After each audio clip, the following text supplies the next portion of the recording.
in my teaching and playing, and it's pretty common for folks to ask me about tone and developing your tone. And the answer that I typically give them, a lot of times, kind of surprises them. If they want better tone, I recommend that they practice with the metronome more. And they say, not talking about timing, talking about tone. And I said, so am I.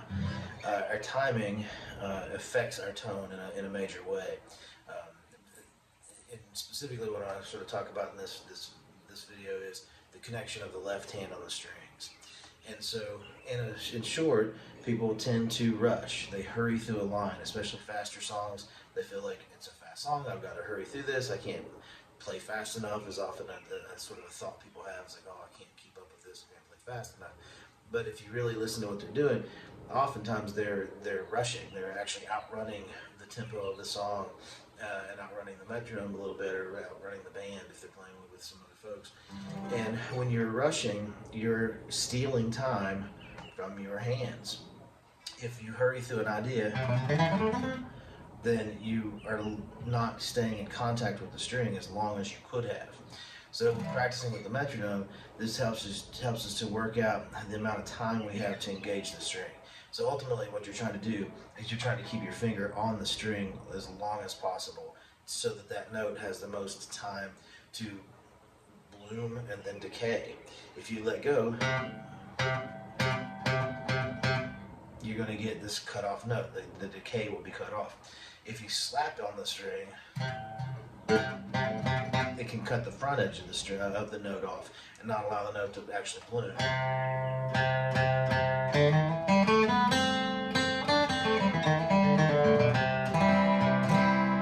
So a lot of times when people feel stuck with their tone and not developing, is you listen to them play, you watch them play, and they're rushing through their ideas. So they're clipping the front of the note off by having sort of a hammer-on effect almost, and then they're cutting the note off short by leaving that string too early. So what I recommend that we do for this is to run with the metronome and do what I think of as the full-time, half-time approach to practicing. I got my metronome set here at 105, and I'm going to run a few lines from Billy in the Low Ground, and then I'll show you how I do this as far as like going into half-time mode. So I'm not stopping the metronome, I'm just treating it as though instead of quarter notes, now they're half notes, or instead of eighth notes, now they're quarter notes, depending on how you have the metronome set up. But you'll see what I mean here.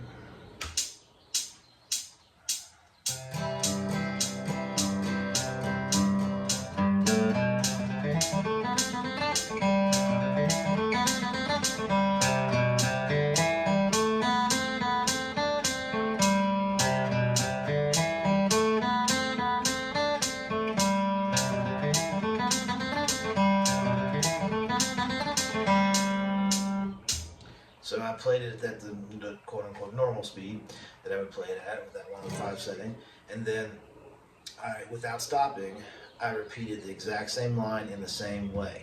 This is a big part of this.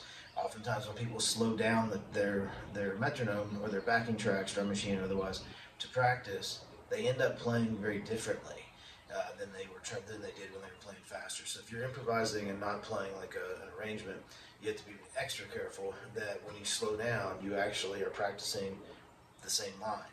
Don't go into a totally different approach or different mode or add a whole bunch of other notes to it just because the time got slower. You're not actually practicing what you started off to practice, to work on.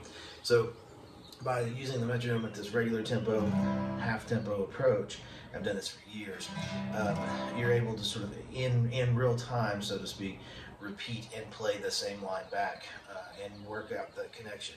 So what I'm thinking about when I do that is I'm going through that line, and the first time I did that a minute ago, I could feel that I didn't land this A note, the second fret of the G string very clean, and I didn't feel super great about the way I landed the C note, the first fret of the B string. So I'm paying attention to how my fingers engage the string. Now remember, the tone or the quality of the note is going to come from the quality of the intersection, or quality of how you fret this note. If you're fretting way over here away from this fret, so if I want to play the third fret, but I'm playing far away from it, I'm going to have to press harder to get the buzz to go away, which is going to stress my hand and cause me to not play as well, as smoothly.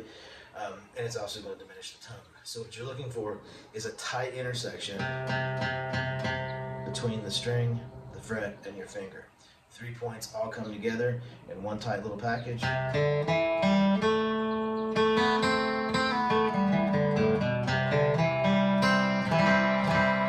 give you the best sound.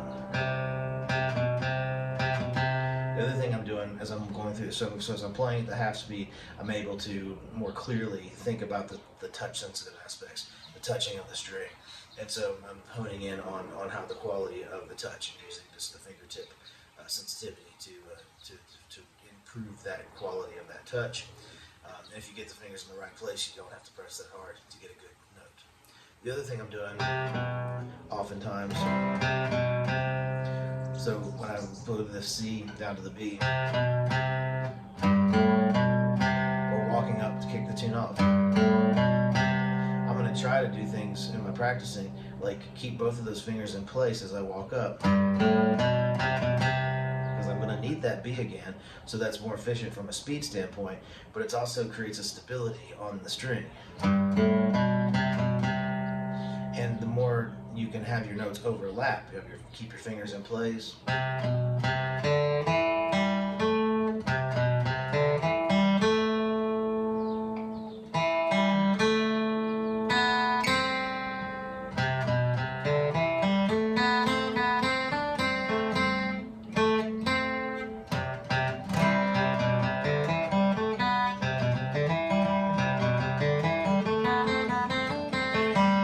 Notice how long my middle finger stayed on that A note as I play this other.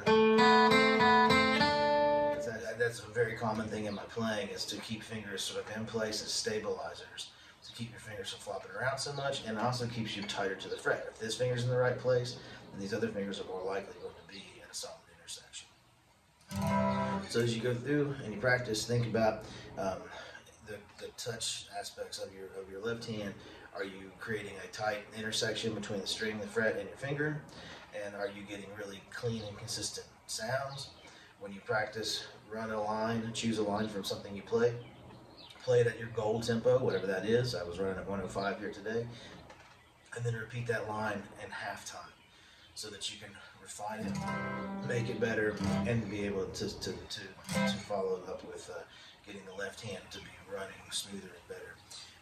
We often think so much about the right hand when it comes to tone in our playing, which is obviously a huge important part of this. But if we're not taking care of the left hand also, then we're going to kind of hit a wall and we get, limit